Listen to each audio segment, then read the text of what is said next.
New Spider-Man Into the Spider-Verse film comes out this Wednesday, and I will be reviewing that. We'll be going to see that. Very excited for that film.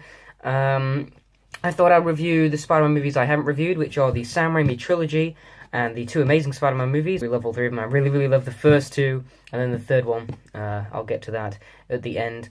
And if you've seen my top 30 favorite films of all time, you know that the first Spider-Man from 2002 is on my list.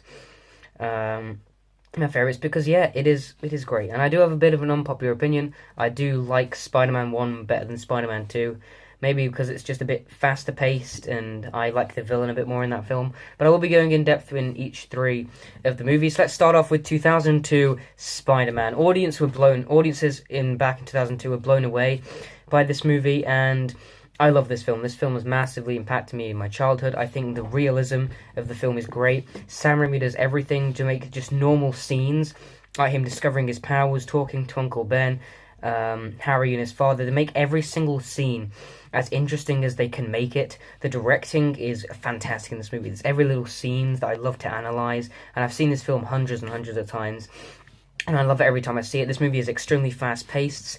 The action sequences are amazing. The final fight between Green Goblin and Spider-Man is brutal and thrilling and exciting, and it gets you on the edge of your seat. I love how Green Goblin dies as well. It's just such a cool moment. The score by Hans Zimmer is fantastic. One of my favorite movie scores of all time. I love this music. It's so memorable. It's so emotional. And yeah, there are some fantastic emotional moments in this first film. Again, as I said, it's really realistic. It's really fast-paced. It doesn't feel dated now. I still think the CGI Spider-Man swinging around the city is still great to watch and still gives me goosebumps all down my arms every single time I watch this movie.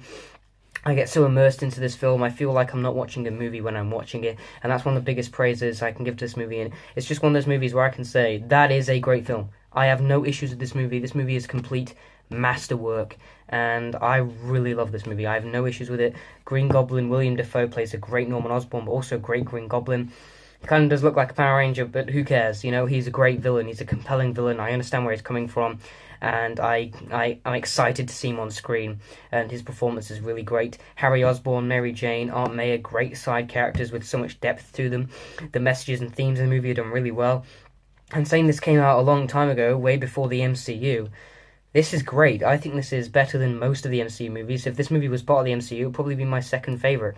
So I really, really love the first Spider-Man. It is just an influential movie. It is a movie that I love every single time I watch, and a movie that I just respect for doing so much amazement, and it brought this era to life. And yeah, Tom Holland I think is the best reincarnation of Spider-Man from the comics, and I think he's the best performance we've got from a Spider-Man. But Tobey Maguire is my Spider-Man, the Spider-Man I grew up with, and the Spider-Man I will remember and love the most. So I'm going to give Spider-Man an A+. I'm also going to give this one a 10 out of 10, of course, 100% awesome.